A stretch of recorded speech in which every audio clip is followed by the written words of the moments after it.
Saludos, estamos en Salud y Previsión 110, un espacio producido por Julio Jacín y Horacio Montenegro para Carivisión, canales 26 de Claro y Altiz, 22 de Aster, canal 54, que es La Voz del Trópico, de Altiz, ahí en el sistema de cable. Igualmente estamos presentes en todos los sistemas de cable del país. Este espacio llega a ustedes cada domingo a las 5 de la tarde por estos medios y también a través de nuestros canales digitales, la cuenta de Facebook de Revista 110 y la página revista110.online del Grupo Siempre Comunicaciones. Gracias por estar con nosotros. Les habla Carlos Alonso.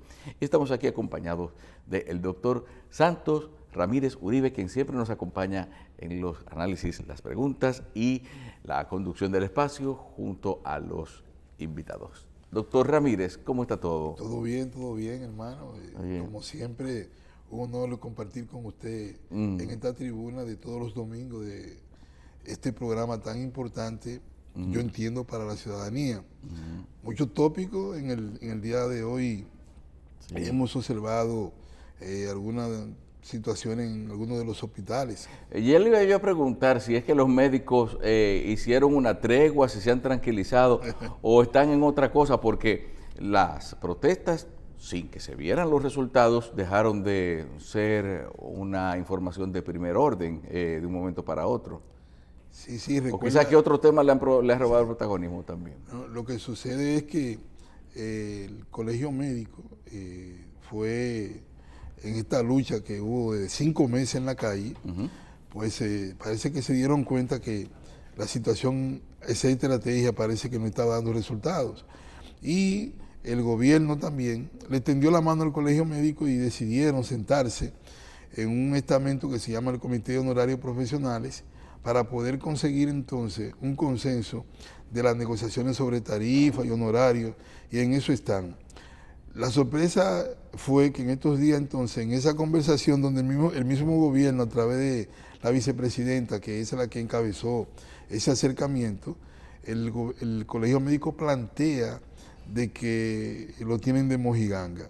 De repente, como usted observa también, tenemos una pausa y parece ser como que se están poniendo de acuerdo en ese estamento y ahí donde se discuten las tarifas y los honorarios, que es un mandato, una resolución que era 56301, que estableció que las discusiones sobre el plan básico de salud, que es donde se están discutiendo los nuevos procedimientos, los pagos de esos procedimientos con tarifas actuales, entonces parece que ahí y ahí sí todo el mundo, a diferencia del Consejo de Seguridad Social, que nada más hay 3 vetos, entonces ahí todo el mundo tiene derecho a hablar, pero también a votar y a defender sus intereses.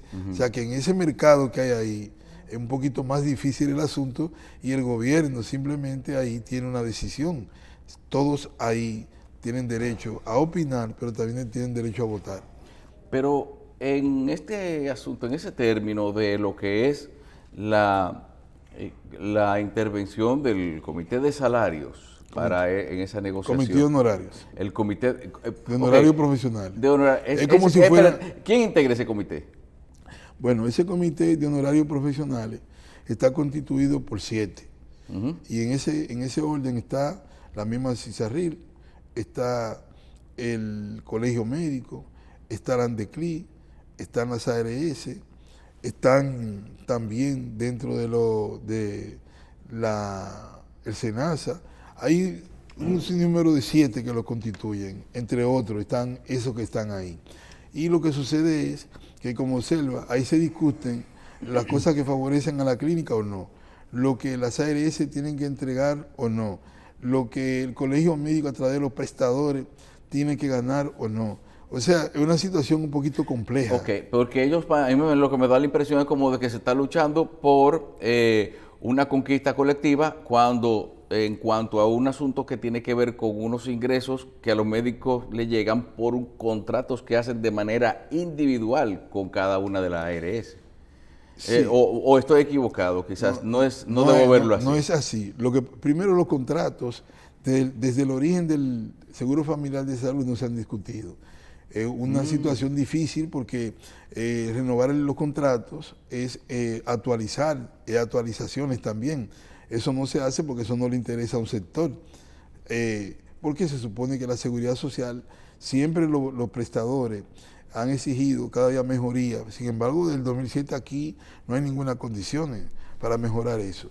Yo me encontré extraño en estos días, y fue que vimos como la CISARRIL, en una asamblea que hubo en el Colegio Médico Dominicano, estaba invitando a todos los presidentes de sociedades, y yo como pasado presidente, que históricamente de ese consejo, el único que ha sido 2 veces presidente he sido yo. Y cuando yo llego ahí, veo que se está tratando de introducir lo que le llamaron en el 2012, cuando nosotros luchamos para que los médicos tuvieran un número en las ARS, que sea un código, pero que ese número sea el número del colegio médico, o sea, la colegiatura, y que sea el colegio realmente de acuerdo a las sanciones que se merezca un médico, desde un comité de ética a un comité disciplinario, que lo respete incluso la Ley General de Salud, quien, de acuerdo a la infracción y el nivel, pues sea el que suspenda el código o no, que en ese caso es el que se suspendería entonces la colegiatura de acuerdo a la magnitud de la falta, y no una ARS. Pues ahora mismo observamos que se está tratando de nuevo, y esa vez fue rechazada, porque las ARS, si la CISARRIL daba ese código, al dar ese código, se supone que simultáneamente las ARS también tenían que dárselo también a esas sociedades, que hay 28 sociedades especializadas que tienen procedimientos que la gente y los usuarios tienen que pagarlo caro como planes complementarios, porque desde el 2007 aquí lo que se le ha hecho es parche al Plan Básico de Salud, violando la misma ley que establece que todos los años debe haber una actualización de procedimientos. Entonces, ¿qué da lugar a eso? Que se creó, siempre hemos dicho aquí, un plan ilegal. Ese plan ilegal se mantiene, y entonces es productor de planes complementarios, planes que no puede pagar todo el mundo. Sin embargo, el plan básico, que era el que tenía todo el mundo, es un plan único y un plan universal, pero ha sido mutilado por este plan, que no sabemos también por qué se ha mantenido por tanto tiempo, cuando es una resolución simplemente que hay que cambiarla por otra. Claro. ¿Entiendes? Entonces, vimos como originalmente la situación se ha dado a tal punto de que se quiere introducir otra vez, y yo soy de lo que me he opuesto, porque fue creado por nosotros como una defensa que se ha homologado ese número en las ARS. Si no hay un objetivo simultáneo de que inmediatamente en la CISARRIL usted acoja un código, ¿para qué necesita el colegio médico que haya un registro más de médicos en otro sitio que no sea donde él? Porque los médicos, donde tienen que saber si son especialistas, si son generales, de cualquier otra magnitud, es en el colegio médico. Entonces el colegio médico no puede caer en esa simple situación. Eso es lo que, y ahí lo planteamos. Qué bueno tiene esta propuesta en esa parte, que si se diera, que inmediatamente CISARRIL te asigna un número, inmediatamente las ARS todo lo acojan, que eso es lo ideal, porque se supone que todo médico, lo único que tiene que estar colegiado, y después de estar colegiado, después de haber hecho una pasantía de ley, tiene derecho a ejercer. Sí. Aquí ahora mismo, en esas condiciones que están las ARS, se le está negando un derecho fundamental, un derecho constitucional al trabajo, porque nadie debe, fuera de esos estamentos, decidir aquí quién puede elaborar para ver un paciente cuando ya tiene una licencia que le da la ley y le faculta a su colegio. Ciertamente. Bueno, señores, vamos a hacer una pausa, volvemos en unos instantes para conversar con nuestra invitada en esta entrega de Salud y Previsión 110.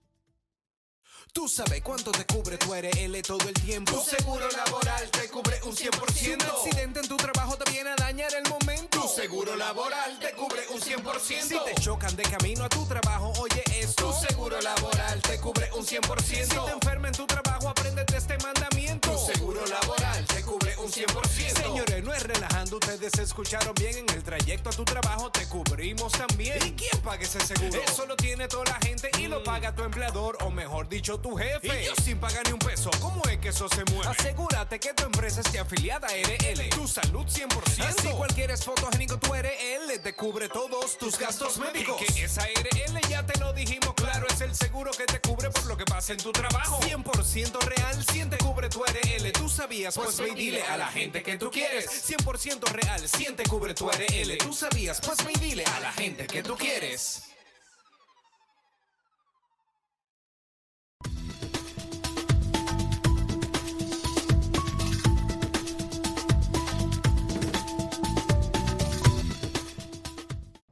Centro de Atención Primaria, Especialidades y Diagnóstico, Salud Siglo XXI, con unidad de hemodiálisis, afiliación a las siguientes aseguradoras: SENASA subsidiado y contributivo, APS, Primera ARS Humano, Humanos Seguros, ARS Universal y ARS Palic. Estamos ubicados en la carretera Las Palmas número 116, Plaza Anabel I en Herrera, Santo Domingo Oeste, 809-544-0909.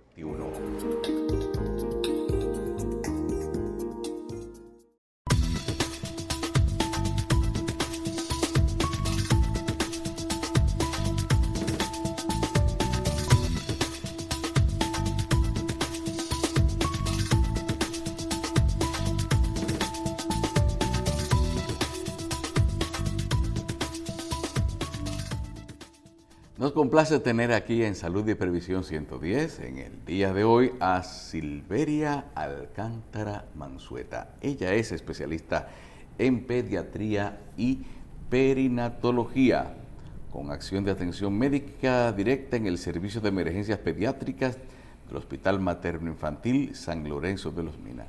También ha desarrollado un vasto programa educativo que la ha llevado por Cuba, España, también por las instituciones del país, por el Ministerio de Salud Pública, también por UNIBE, la UAS, y también ha trabajado, estudiado y redactado artículos científicos en la Universidad Central del Este, además de haber participado en el taller Técnicas de Publicaciones Científicas de INTEC. Esto es solamente una parte de lo mucho que podemos decir de esta gran invitada que tenemos en el día de hoy, Silveria Alcántara Mansueta. Doctora, bienvenida. Bien, vamos a ver, comencemos entonces por hablar acerca del estado de las atenciones pediátricas y de perinatología actualmente en las instituciones como esta, como en la Maternidad San Lorenzo de los Minas. Gracias por estar con nosotros y nos cuenta, por favor. Bien, primeramente muchísimas gracias, agradecida de Dios por la honorable oportunidad de compartir aquí en este programa y por supuesto muy agradecida de la invitación a poder colaborar, porque es algo que es sumamente necesario en nuestro país, lo que es la prevención y la promoción en salud. Sí, bien, entonces actualmente podemos decir que hay una conciencia de las madres y de la clase médica en cuanto a la importancia precisamente de estos aspectos de la prevención y las atenciones a los niños en el momento de su nacimiento y sus primeros días. Sí, por supuesto. De hecho, desde el Ministerio de Salud Pública, todas las instituciones están bien conectadas con lo que tiene que ver unas buenas capacitaciones, así como las aplicaciones de los protocolos y las normas con lo que es la importancia de la lactancia materna y de que ésta se favorezca de manera inmediata al nacimiento e incluso formando también naturalmente a las madres antes del parto. Muy bien. Pero antes de darle paso al doctor Ramírez, es la lactancia materna, vamos a decir, se le está dando la importancia que amerita precisamente, o quizás hasta por razones de prevenir transmisión de enfermedades o por voluntad de las madres. ¿Es algo que todavía es algo que necesita un incentivo? Bien, es una situación que es como inversamente proporcional, tiene mucha importancia, más sin embargo el resultado es bajo. Okay. Porque con relación a lo que ha sido desde el 2007, que es donde estuvo la tasa más alta de lactancia materna con un 25%, ya después, hace 3 años, bajó aproximadamente a un 17% y lo ha descendido a un 7%. O sea, se le da importancia, hay programas, hay capacitaciones, sin embargo, el resultado no es el esperado. ¿Y por qué será eso, doctora? ¿Será por falta hasta de ambientes para poder llevar a cabo la lactancia o quizás por falta de educación de las madres? ¿Qué podemos decir de por qué quizás hemos caído en un límite tan bajo? En realidad, lo que se le quiere enseñar a un país, se le tiene que enseñar en la niñez. Porque bien dice, es mejor educar a los niños que enderezar a los hombres. Es verdad. Entonces, tenemos una situación, por ejemplo, en el próximo mes, a inicio, tendremos lo que es la Semana de la Lactancia Materna. ¿Y qué pasa en ese sentido? Los niños y adolescentes están de vacaciones y ni siquiera se enteran. Bueno. Entonces, ¿qué pasa con la lactancia? Debería implementarse un día dedicado a la lactancia dentro del periodo escolar, cerca del mes de las madres o como si fuera un día patrio, porque la lactancia aporta en lo económico, en lo social, en lo educativo, en el neurodesarrollo de cada individuo. Entonces, si están dentro del periodo escolar y, por ejemplo, una tarea de una composición de los beneficios de la lactancia, entonces se podría ir implementando una conciencia que viene desde lo más bajo, o sea, una planificación a largo plazo. Claro. Entonces, ya cuando una madre está embarazada, en ese periodo tiene otras situaciones por las que preocuparse. Y hay algunas que son inducidas a que empiecen la lactancia en medio del dolor del posparto y también en medio del porparto eutóxico. Pero después del parto quirúrgico, por ejemplo la cesárea, también están en medio de un dolor en la que no necesariamente se dedican a querer lactar.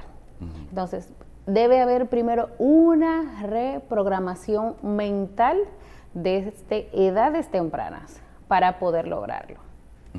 Bien. Entonces, Nada, yo creo que hoy nosotros primero damos la bienvenida a la doctora Silveria Alcántara, como ya se le ha dado, pero creo también que el programa de hoy es un programa, más que un programa como todos los otros, bastante educativo, en el sentido de que va a servir de preámbulo a la Semana de la Lactancia Materna. Hoy vamos a enseñar desde aquí a esas jóvenes que están embarazadas realmente qué es la lactancia materna, cuáles son sus beneficios y realmente el inicio de la lactancia, porque muchas mujeres embarazadas, sobre todo por todo lo que ha dicho la doctora Alcántara, no conocen la dinámica y hay un proceso de la lactancia inicialmente donde de manera formal no va a haber esa leche que uno acostumbra que en la mente debe pasar al niño, sino que hay un proceso. Entonces, en este caso mi pregunta simplemente es, ¿qué es la lactancia materna? ¿Cuáles son sus beneficios? Y realmente al inicio, ¿cómo se comporta esa lactancia, sobre todo para esa niña o para esa embarazada que por primera vez se embaraza y no conoce este proceso? Bien, la lactancia materna es el arte, porque en realidad es un arte, de suministrar un alimento ecológico e inteligente a través del seno. Eso es la lactancia materna. Beneficios innumerables. En lo que tiene que ver con la nutrición, naturalmente, viene con todo lo que necesita el niño, tanto de vitaminas, minerales, inmunoglobulinas. E incluso el líquido que necesita el niño lo tiene la lactancia. Entonces, en la parte nutricional, ese acápite. Ahora bien, en lo que es el neurodesarrollo, yo diría que la lactancia materna es como el equilibrio de la humanidad. Estaría sentada ahí, en el regazo de una madre con su niño. donde empieza la importancia del contacto visual, a sentir el calor de la mama aquí al ladito de su cara, cuando extiende sus manos y puede tocar a su madre y también sonreírse. Entonces empieza un buen desarrollo social. Entonces, ¿qué particularidad tiene eso? Que, por ejemplo, hay alteraciones, como se mencionaría el espectro autista, que tiene como terapia visual, o sea, aprender a hacer contacto visual, pero en la lactancia materna lo tienes desde el nacimiento. Entonces, a hacer contacto con el entorno, entonces, desde la lactancia materna tú tienes eso. Entonces, hay en ocasiones que hay niños hiperactivos y realmente habría que estudiar el historial de la lactancia materna, porque ahí es donde empieza la educación. Se afinan los sentidos cuando el niño puede también escuchar el latido del corazón de la madre. Ahora bien, se necesita un buen ambiente, porque ahora en la actualidad las madres están lactando y están atendiendo por el teléfono. Sí. Entonces debe haber una reeducación. Sí. Entonces, la lactancia materna es muy beneficiosa para el sistema de salud público en general. ¿Por qué? Porque a través de su práctica regular se pueden evitar enfermedades de las vías respiratorias y de las vías gastrointestinales, que son enfermedades prevalentes en la infancia y que son las que generan un alto gasto en el sistema de salud, sobre todo el público. Entonces, si se trabaja desde la lactancia, vamos analizando cómo ella va aportando en diferentes estamentos. También integra a la familia, porque el padre puede integrarse en ese sentido, los hijos pueden ver cómo la mamá tiene ese acercamiento y, por supuesto, todo eso se traduce a la sociedad en general y al sistema de salud pública. Es beneficios por todas partes. ¿Qué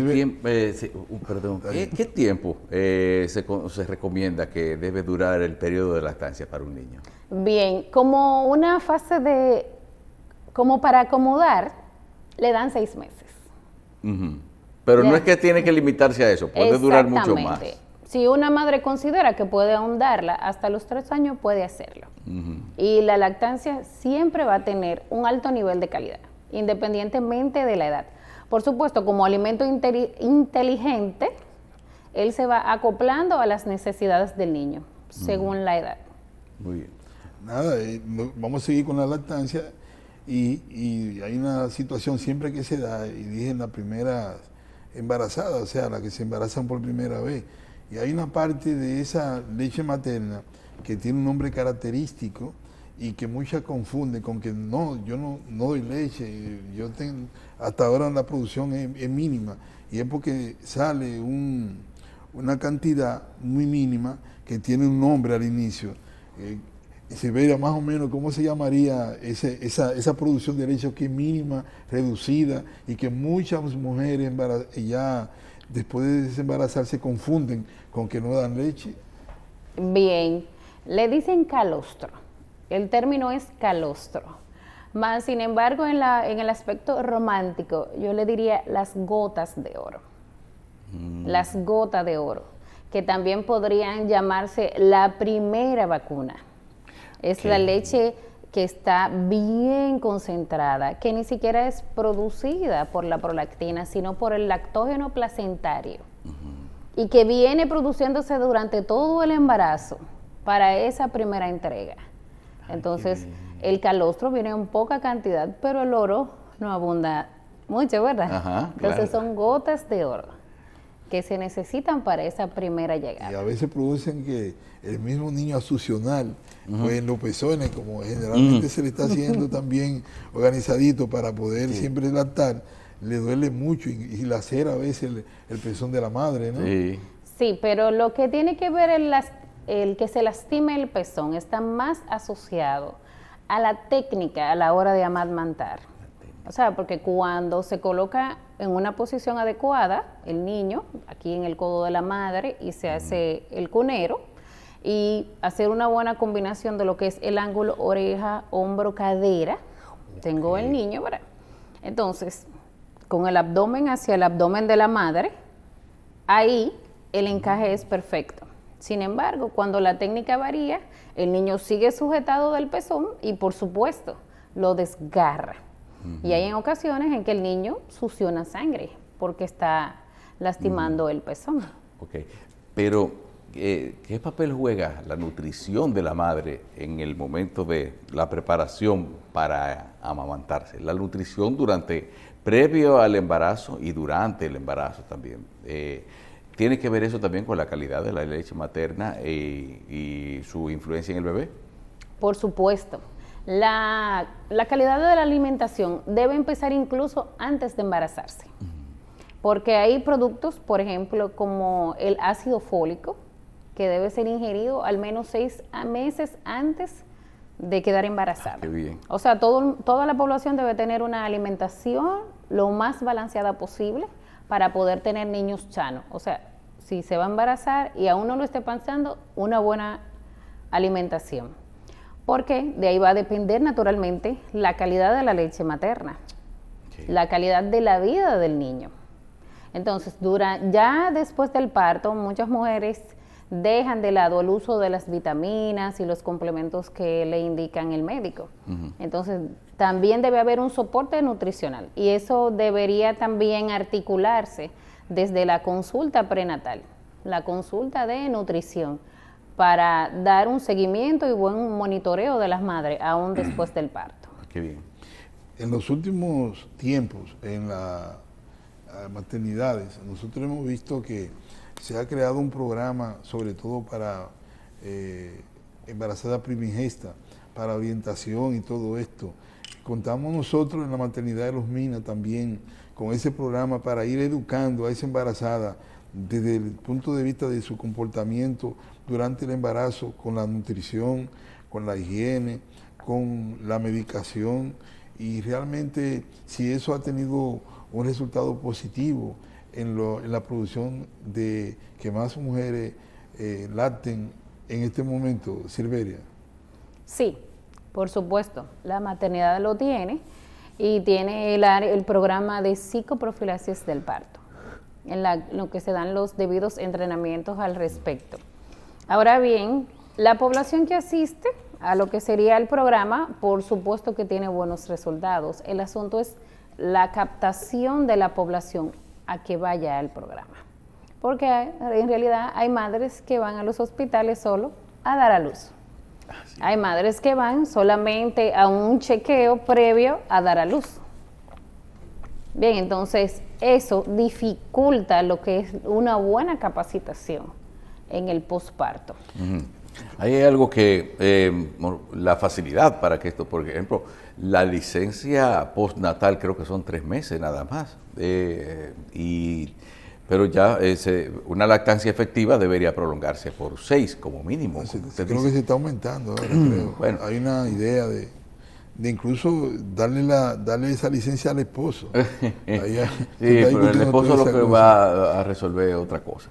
Pero lo que les digo es que también se presenta como un logro de una institución pública o privada. Tenemos una sala de lactancia, pero legalmente no deberían estar esas salas de lactancia en todos los centros de trabajo.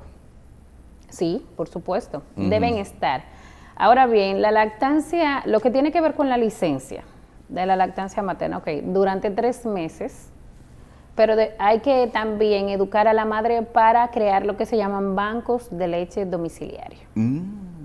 Exacto, porque puedes prolongarla hasta los 6 meses, después de los 3, ¿verdad? El hecho de que tengas lactancia materna exclusiva, pero hay que enseñarte a cómo guardar la leche. Por ejemplo, en temperatura ambiente, una leche puede durar 4 horas después de ser extraída. Entonces va a una refrigeración normal durante 24 horas si es el tiempo que la vas a usar. Ya después se puede congelar hasta 15 días.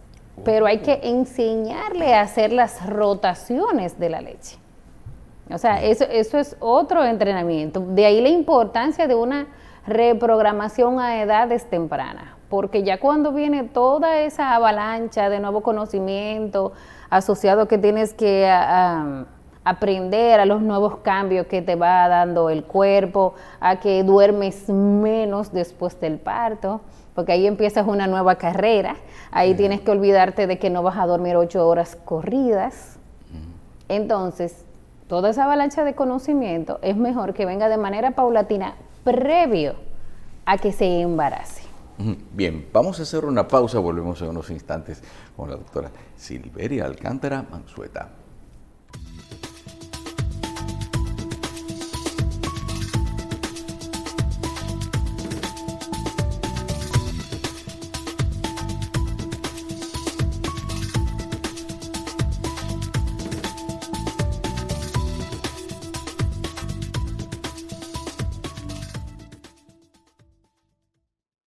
Tú sabes cuánto te cubre tu ARL todo el tiempo. Tu seguro laboral te cubre un 100%. Si un accidente en tu trabajo te viene a dañar el momento. Tu seguro laboral te cubre un 100%. Si te chocan de camino a tu trabajo, oye esto. Tu seguro laboral te cubre un 100%. Si te enfermas en tu trabajo, apréndete este mandamiento. Tu seguro laboral te cubre un 100%. Señores, no es relajando, ustedes escucharon bien. En el trayecto a tu trabajo te cubrimos también. ¿Y quién paga ese seguro? Eso lo tiene toda la gente y lo paga tu empleador, o mejor dicho, tu jefe. Y yo sin pagar ni un peso, ¿cómo es que eso se mueve? Asegúrate que tu empresa esté afiliada a ARL. Tu salud 100%. Así cualquier es fotogénico, tu ARL te cubre todos tus gastos médicos. Y que esa ARL ya te lo dijimos claro, es el seguro que te cubre por lo que pasa en tu trabajo. 100% real, 100 te cubre tu ARL. ¿Tú sabías? Pues ve y dile a la gente que tú quieres. 100% real, 100 te cubre tu ARL. ¿Tú sabías? Pues ve y dile a la gente que tú quieres.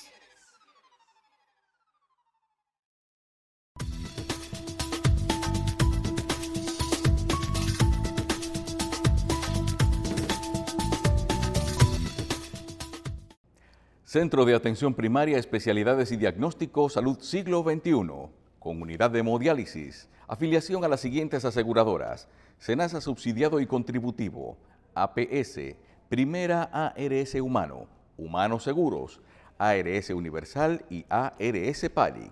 Estamos ubicados en la carretera Las Palmas número 116, Plaza Anabel I en Herrera, Santo Domingo Oeste, 809-544-0909.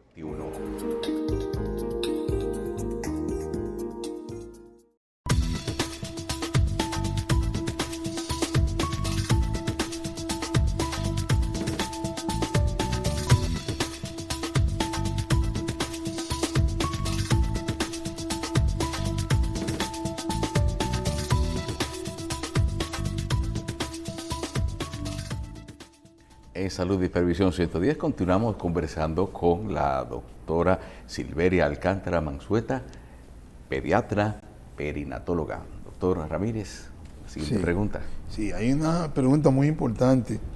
En los últimos tiempos nosotros hemos sido azotados en el mundo por una pandemia de dengue, de dengue y también de COVID, sobre todo de COVID, que prácticamente no respetó fronteras. Fue la gente que visitó todos los países y produjo una alta mortalidad. Sin embargo, nosotros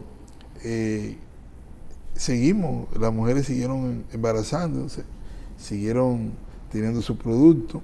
Y la pregunta sería, en ese tiempo, una mujer, una embarazada que ya se haya desembarazado, lógicamente, y tenga un producto, el hecho de que haya tenido o que tenga en un momento determinado el virus del COVID-19, ¿podía lactar? Sí, por supuesto. La lactancia materna en el caso del COVID es ininterrumpible. O sea, puede seguir lactando, por supuesto. Si la madre tiene datos de laboratorio que se correlacionan a que tiene la enfermedad, simple y llanamente se adoptan las medidas de seguridad de la enfermedad. Dígase el uso del cubrebocas, el lavado de las manos, pero naturalmente puede continuar lactando. De hecho, 9 de 10 estudios están de acuerdo con la lactancia, porque es mínima la cantidad que pasa del virus a través de la lactancia y hay ocasiones que ni siquiera pasa. Hay algunas áreas en algunos hospitales que se han creado ahora la llamada Bebé Canguro, Sí, programa de mamá canguro. Un programa de mamá canguro, que es donde el bebé prácticamente, más o menos, cuál es la idea y la función que tienen estos programas de mamá canguro en estos centros. O sea, cuál es la importancia y para qué sirven y cuál es la importancia de estos programas. El programa de mamá canguro está fundamentado sobre todo en el seguimiento del niño prematuro. Generalmente el niño que va desde las 27 semanas hasta las 34 semanas, para dar un seguimiento con lo que tiene que ver con el peso, la evaluación oftalmológica, audiológica. El seguimiento es de primera calidad y hay especialistas que están fijos en esa área y que desarrollan ese programa y que lo han llevado con mucha calidad. Y por supuesto, la meta final del programa es lograr aumento de la sobrevida en el prematuro. Aquí estuvo el doctor Martín Ortiz, sí, de mortalidad materna, y habló de la expansión de ese programa que han ido ejecutando prácticamente y aumentando los espacios donde están las mamás canguro, y eso ha tenido un resultado exitoso que nosotros incluso reconocimos aquí, porque creo que se ha hecho un buen trabajo. El doctor Martín Ortiz, para mí, ha sido uno de los últimos funcionarios que vemos empeñado cada día más, junto con su equipo, en que las cosas salgan bien. Pero hay una cosa importante, y es el auge en estos resultados de la lactancia materna de las embarazadas en adolescentes. Yo pienso que eso es una epidemia que se ha convertido no solamente en una producción de aumento de mortalidad materna, lo que tiene que ver también con la mortalidad de neonatos o la inclusión de neonatos en el área en esa área. Y yo creo que se debe a múltiples causas que vienen desde la casa, desde el hogar, pero también las instituciones que tienen que velar para que estas niñas tengan ciertas orientaciones, como que no han hecho el papel hasta ahora fundamental para que se reduzca realmente estos embarazos que se han convertido en una epidemia, pero que también son productores de niños prematuros por la falta de conciencia de esas niñas sobre el embarazo y el producto. También está la situación de que no hay un programa dirigido directamente a captar a estas embarazadas. ¿Cuál sería la causa realmente para Silveria Alcántara sobre esta situación que cada día más se agudiza en el país? Bien, con respecto a lo que tiene que ver la lactancia materna y la adolescencia, el que haya una reducción es básicamente el tema de la educación. Entonces, si todo el mundo va a la escuela, en algún momento va a la escuela. Incluso muchos aprenden a leer y ya quieren desertar de la escuela. Entonces, ¿qué nos enseñan, por ejemplo, siempre? Los símbolos patrios. Nos enseñan quiénes fueron los padres de la patria. Sí. Entonces, si en ese sentido nos enseñaran también la importancia de la lactancia materna desde la escuela, ya cuando venga el niño, la niña a los 12 o 13 años, aún quede embarazada fuera del periodo considerado regular, tuviera conocimiento. Entonces, eso sería un plus para tener una alta tasa de lactancia materna. Ahora bien, lo que respecta al embarazo en adolescente, tiene múltiples determinantes biopsicosociales que tienen que ver con el entorno, tienen que ver con el hecho de ser hijas de madres adolescentes también, hogares que solamente están liderados por la madre o solo por el padre, o la niña que solo está siendo criada por la abuela, el entorno de áreas que están contaminadas con ruido, también el uso de sustancias ilícitas. Hay que saber que la tanta facilidad también en las redes induce conductas también que no son tan saludables. Entonces, ahí sí que es algo que hay que sujetar como con mucha fuerza desde abajo. pero trabajando desde la familia, desde los clubes, desde las iglesias, para tratar de disminuir el embarazo en adolescentes. El ser humano necesita afecto. Sí.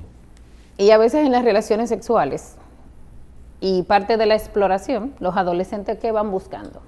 Afecto. Pero se busca a veces el afecto que no se tiene en la casa. Cierto.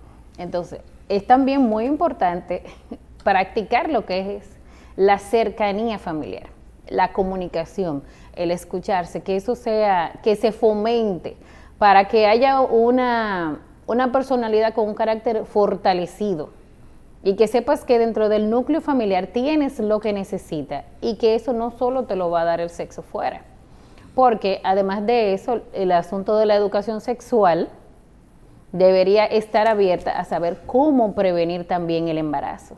Sí, claro. Que haya comunicación y apertura desde la familia. El núcleo principal está desde ahí, por supuesto, el vínculo con las instituciones. Quizás por eso también tiene que ver mucho que aún las madres, que deberían ser las llamadas a instruir más a las hijas con respecto a la lactancia, quizás no tienen esa cercanía como para enseñarles todas esas cosas. Exacto, porque está el tema de la vergüenza, del sonrojo, de cómo explicarle al niño cómo se produce, por qué pasa, también el tema de las relaciones sexuales, incluso hasta cómo recibir su primera menstruación, cómo cuidarse si tienen contacto con otro joven. Hay mucho tabú ahí. Sí. Exactamente, hay paradigmas que hay que irlos cambiando paso a paso. Claro. Y yo creo que ella ha dado en el clavo. Este programa hoy hace un llamado a que el Ministerio de Educación tome en cuenta de que dentro de las materias que se dan, sobre todo en la formación gradual del individuo, o sea, en su proceso evolutivo, entre lo que sería la educación sexual.